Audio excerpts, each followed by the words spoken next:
मोहब्बत को भी जान कहते हैं। मोहब्बत की इसी मिट्टी है, किसी और देश में आपको देखने को नहीं मिलेगी। मैं ज्यादा समय नहीं लूंगा। शहीद भगत सिंह अमर रहे। আমরা প্রতিনিধি সকলকে বলবো এখানে সঙ্গে রয়েছেন পরিচিত নাম সঙ্গে रॉकी भैया पीछे आ जाइए।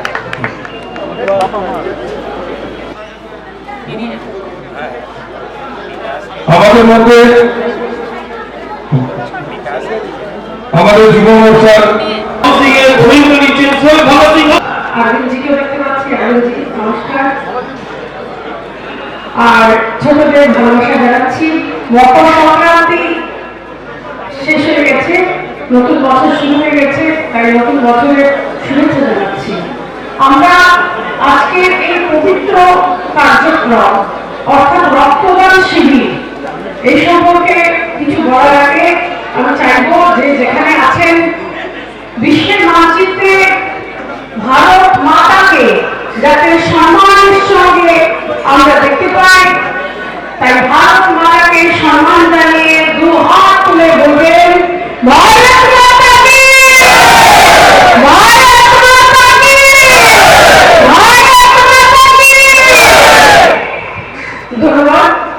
আজকে পার্থ আমাকে এই রক্তদান শিবিরে আসতে অনুপ্রেরণা জানিয়েছে। আমি এখানে এসেছি, আমি এর জন্য মনে করছি যে আমি খুব গর্বিত যে আপনাদের মাঝে আমি আসতে পেরেছি। রক্তদান খুব পবিত্র একটি কর্ম। কেন পবিত্র তার কারণ হচ্ছে যখন কেউ রক্ত দেয় তখন সে জীবন দান করার সঙ্গে সঙ্গে ঈশ্বরের জায়গায় পৌঁছে যায়। একটি মানুষ সে নিজের রক্ত দিয়ে ঈশ্বর হয়ে যেতে পারে, কেননা তার রক্তটা যার গায়ে লাগছে তিনি জীবন পাচ্ছেন। আর রক্তদান হচ্ছে সব ধর্মের উপরে। আপনারা যখন আপনাদের যদি বাড়িতে কেউ অসুস্থ হয় বা হাসপাতালে গেছেন রক্ত খুঁজতে, রক্ত পাচ্ছেন না, পাথরের মতো দৌড়ে দৌড়ে বেড়াচ্ছে এই হাসপাতাল থেকে ওই হাসপাতাল, ওই হাসপাতাল থেকে ওই হাসপাতাল, এরকম সময় রক্ত পেলে আপনাদের হয়তো এই নেগেটিভ রক্ত দরকার, এই নেগেটিভ রক্তটা পেয়ে গেলেন। আপনি কি জিজ্ঞেস করবেন যে এটা হিন্দুর রক্ত না মুসলমানের রক্ত? জিজ্ঞেস করবেন কেউ এখানে রক্ত নেওয়ার আগে? কেউ আছে জিজ্ঞেস করবেন? কেউ জিজ্ঞেস করবে না। সুতরাং রক্তর কোনো পরিচয় হয় না, রক্তর কোনো ধর্ম হয় না, রক্ত সর্বধর্মের উপরে মানুষের জীবন দানের একটি অমৃত। এই জীবন দানের অমৃত দিয়ে যারা আজকে এই রক্তদান শিবিরে এসছে বা রক্ত দিচ্ছেন তাদেরকে কংগ্রাচুলেশন জানাচ্ছি, তাদেরকে আমাদের ভালোবাসা স্নেহ আশীর্বাদ জানাচ্ছি। তারা অনেক ভালো থাকুন। মনে রাখবেন যে আমাদের পৃথিবীতে প্রত্যেক সেকেন্ডে রক্তের দরকার হয়, আমেরিকায় প্রতি 2 সেকেন্ড রক্তের দরকার হয় এবং 2017-তে এই ভারতবর্ষে 6 কোটি ইউনিট রক্তের দরকার হয়েছিল। ভারতবর্ষ তা জোগাড় দিতে পারেনি, তার ফলে অর্ধেক রক্ত শুধু পাওয়া গেছিল। মানুষ রক্তের জন্য এক জায়গা থেকে এক জায়গা পাথরের মতো ঘুরে বেড়ায়, কারণ রক্ত কিন্তু তৈরি করা যায় না। আজকে কোভিডের ভ্যাকসিনও তৈরি করা যাচ্ছে, কিন্তু রক্ত তৈরি করা যায় না। রক্তকে কিন্তু ডোনেট করে দিতে হবে, মানুষের শরীর থেকেই এখানে রক্তটা আসতে পারে, অন্য কিন্তু কোনো রক্তের উৎস নেই। তাই আজকে এই পবিত্র মঞ্চে দাঁড়িয়ে আমি উত্তর কলকাতার ভারতীয় জনতা পার্টির এই সংগঠনকে শুধুমাত্র কংগ্রাচুলেট করছি তা নয়, আশীর্বাদ করছি এবং আশা রাখছি যে আমাদের শহীদ ভগৎ সিং, শহীদ রাজগুরুর প্রেরণা যেন এদেরকে সামনের পথে উদ্বুদ্ধ করে এবং এরা যাতে স্বাধীনতা সংগ্রামীদের দিকে তাকিয়ে সেখান থেকে অনেক এনার্জি নিয়ে এইভাবে প্রত্যেক বছর এবং প্রয়োজন অনুযায়ী রক্তদান শিবির আয়োজন করে। আরেকটা কথা বলবো, এটা অরাজনৈতিক মঞ্চ, এখানে দাঁড়িয়ে রাজনৈতিক কথা বলা উচিত না, যেহেতু এটা একটা রক্তদান শিবিরের আয়োজনে আমি যে যারা ক্ষমতায় আছে, যারা ক্ষমতা ভোগ করছে এবং যারা সাধারণ মানুষকে দেখার যে রাজধর্ম সেখান থেকে সরে গেছে, তারা আজকে এই রক্তদান শিবির দেখে যেন শেখে যে মানুষ মানুষের পাশে ক্ষমতা ছাড়াও কিভাবে দাঁড়াতে পারে। প্রশাসনিক ক্ষমতা হয়তো আমাদের হাতে নেই, আমরা হয়তো ক্ষমতার দরজায় দাঁড়িয়ে নেই, তা সত্ত্বেও ক্ষমতা ছাড়াও ভারতীয় জনতা পার্টির কর্মীরা কিভাবে সাহসের সঙ্গে উৎসাহের সঙ্গে মানুষের পাশে দাঁড়িয়ে মানুষের জন্য কাজ করতে পারে, সেটা যেন আমাদের বিরোধী পক্ষরা দেখেন এবং এখান থেকে যেন তারা শিক্ষা নেয় যে তারা ক্ষমতায় থেকেও কিন্তু রাজধর্মের কাজ করেননি, যার জন্য আজকে বিভিন্ন জায়গায় হাসপাতালগুলো ভেঙে গেছে, মানুষ বেড পায় না, প্রাইভেট হসপিটালে গিয়ে লক্ষ লক্ষ টাকা খরচা করে, এমনকি স্বাস্থ্যসাথীর কাজ নিয়ে শিখারানী সেন এবং কানু সেন বাংলাদেশ হসপিটালে গিয়ে চিকিৎসা পেয়েছিল ঠিকই, কিন্তু তাদের 22,000 টাকা সেই বিল তাদেরকে মহাজনের কাছ থেকে টাকা ধার করে সুদ নিয়ে তবে সেই টাকা ফেরত দিতে হচ্ছিল। স্বাস্থ্যসাথীর কাজ কিন্তু মানুষকে সাহায্য করতে পারছে না। মোহাম্মদ দফর শিলিগুড়ির মাটিগাড়াতে স্বাস্থ্যসাথীর কাজ নিয়ে বিভিন্ন হাসপাতালে ঘুরে ঘুরে ঘুরে ঘুরে কোথাও অ্যাডমিশন না পেয়ে লাস্টে মারা গেলেন। আজকে এই রক্তদান শিবিরের মঞ্চে দাঁড়িয়ে আমাদেরকে বুঝতে হবে যে যারা শাসনের দরজায় দাঁড়িয়ে আছেন, যারা ক্ষমতা ভোগ করছেন, তারা কিন্তু মানুষকে সামান্য স্বাস্থ্য সেবা দিতে পারেননি। আজকে তাই মানুষ পাগলের মতো এক হাসপাতাল থেকে আরেক হাসপাতাল, আরেক হাসপাতাল থেকে আরেক হাসপাতাল এবং বেসরকারি হাসপাতালগুলো এই সুযোগ নিয়ে মানুষকে লুটে নিচ্ছে, লক্ষ লক্ষ টাকার বিল বানিয়ে দিচ্ছে এবং সরকার চুপ করে সাইলেন্স স্পেকটেটরের মতো দেখছে। একটাও বেসরকারি হাসপাতালের লাইসেন্স ক্যান্সেল করেনি, যখন কোভিডের সময় মানুষকে মুরগির মতো মেরেছে, লক্ষ লক্ষ টাকার বিল মানুষের উপর চাপিয়ে দিয়েছে। মানুষ অসহায়ের মতো কোভিডের সময় এক জায়গা থেকে আরেক জায়গায় দৌড়েছে, চিকিৎসা পায়নি, সরকারি হাসপাতালে বেড পায়নি, বেসরকারি হাসপাতালে গিয়ে নিজে নিজে পয়সাগুলো টাকাগুলো নিয়েছে, সবকে শান্ত করে দিয়েছে। সরকার শুধু বসে বসে দেখেছে দেখেছে আর দেখেছে আর কিছুই করেনি। আজকে স্বাস্থ্যসাথীর কার্ড নিয়ে নাটক করে সরকার রাস্তায় নেমেছে, রাস্তায় নেমে বলছে যে স্বাস্থ্যসাথীর কার্ড নিয়ে আপনারা চলে গেলেই হসপিটালে আপনারা চিকিৎসা পাবেন। আজকে নাকের ডাঙায় যারা জনগণ আছে তাদের জ্ঞানের জন্য, ইনফরমেশনের জন্য আমি বলবো যে আমাদের পশ্চিমবঙ্গে 10,19,00,000 মানুষের বাস, 10,19,00,000 মানুষ নিয়ে এই পশ্চিমবঙ্গ। আর আমাদের 2020 আর 21 বাজেটে স্বাস্থ্য খাতে এই তৃণমূল সরকার দিয়েছে 11,280 কোটি টাকা।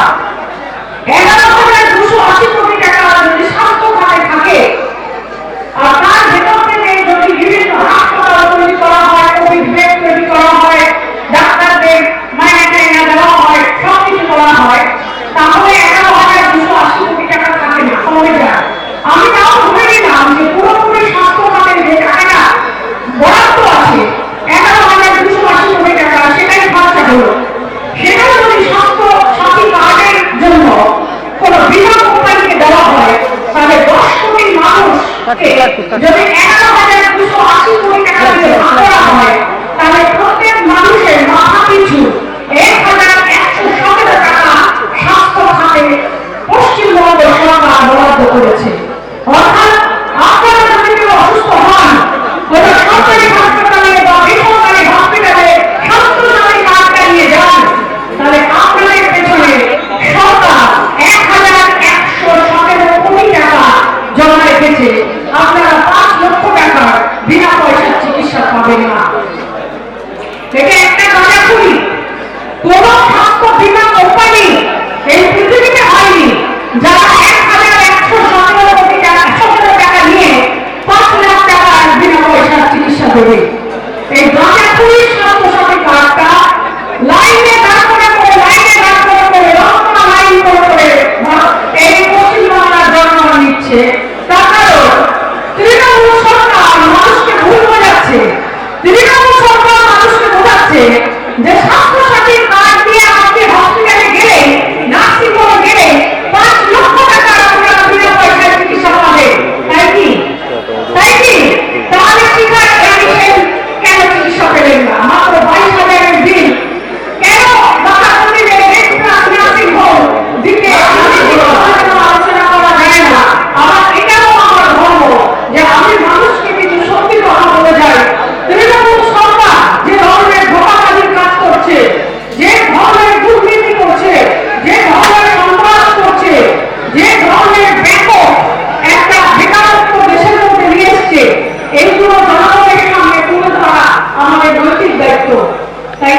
করবেন না, অকারণে প্রেশার বাড়াবেন না নিজে। কেন চিন্তা করছেন? নরেন্দ্র মোদী যদি আমাদের অভিনন্দনকে অক্ষত অবস্থায় ফিরিয়ে আনতে পারেন পাকিস্তান থেকে, নরেন্দ্র মোদী যদি রাম মন্দিরের মতো একটা এতদিনের গণ্ডগোলের জিনিস মিটিয়ে দিয়ে রাম মন্দির প্রতিষ্ঠা করতে পারেন, নরেন্দ্র মোদী যদি বিশ্বের মানচিত্রে ভারতের অখণ্ডতাকে সামনে আনতে পারেন কাশ্মীরকে জুড়ে দিয়ে, নরেন্দ্র মোদী যদি চায়নাকে থামিয়ে দিতে পারেন, নরেন্দ্র মোদী যদি পাকিস্তানকে কড়া চোখে ভঙ্গি আটকে রাখতে পারে, নরেন্দ্র মোদী যদি ঘরে ঘরে উঠানা দিতে পারে, নরেন্দ্র মোদী যদি কৃষকদের কৃষক সম্মান যোজনার টাকা ব্যাংক টু ব্যাংক পাঠাতে পারে, যদি জনধন যোজনায় টাকা দিতে পারে, যদি পরিযায়ী শ্রমিকদের জন্য ওয়ান ন্যাশন কার্ড করতে পারে, তাহলে নরেন্দ্র মোদীজি কোভিডের ভ্যাকসিন কোভ্যাক্সিন এনে মানুষকে বাঁচাতে পারেন এবং নরেন্দ্র মোদীজি সেই দিকে এগিয়ে 3 কোটি মানুষকে ফ্রি টিকা দেওয়ার ব্যবস্থা করেছেন। মাননীয় মুখ্যমন্ত্রী, আপনি মাথা ঘামাবেন না, আপনি চিন্তা করবেন না। শুধু আপনার তৃণমূল নেতারা যে যে জিনিসগুলো চুরি করেছে, পেপার চুরি করেছে, চাল চুরি করেছে, প্রধানমন্ত্রী গ্রাম সড়ক যোজনায় বাংলা গ্রাম সড়ক যোজনা লিখে দিয়েছে, প্রধানমন্ত্রী আবাস যোজনায় বাংলা আবাস যোজনা লিখে দিয়েছে, এই চুয়ার টাকাগুলোকে একটু জেলে ধরুন, তা না হলে যদি না হয় তাহলে দেখা যাবে বাংলার জনগণ আপনাকে সবাই মিলে 1 পয়সা করে ডোনেশন দিয়ে, আমরা ডোনেশন দিচ্ছি, বাংলার জনগণ 1 পয়সা করে ডোনেশন দিয়ে 10 কোটি মানুষ আপনাকে পাকিস্তানে পাঠিয়ে দেবে। বাংলায় আপনার জায়গা হবে না, বাংলায় আপনার জায়গা হবে না। আপনার নেতা, আপনার কর্মী, আপনার সমস্ত এই তৃণমূল সরকারের আধিকারিক চোর, জোচ্চোর এবং চোর-জোচ্চোরদের সমর্থনকারী কিছু পুলিশ যারা চৌথ সন্ত্রাস করছে ভারতীয় জনতা পার্টির কর্মীদের উপরে। মনে রাখবেন যে যৌথ সন্ত্রাস যারা করছে 2000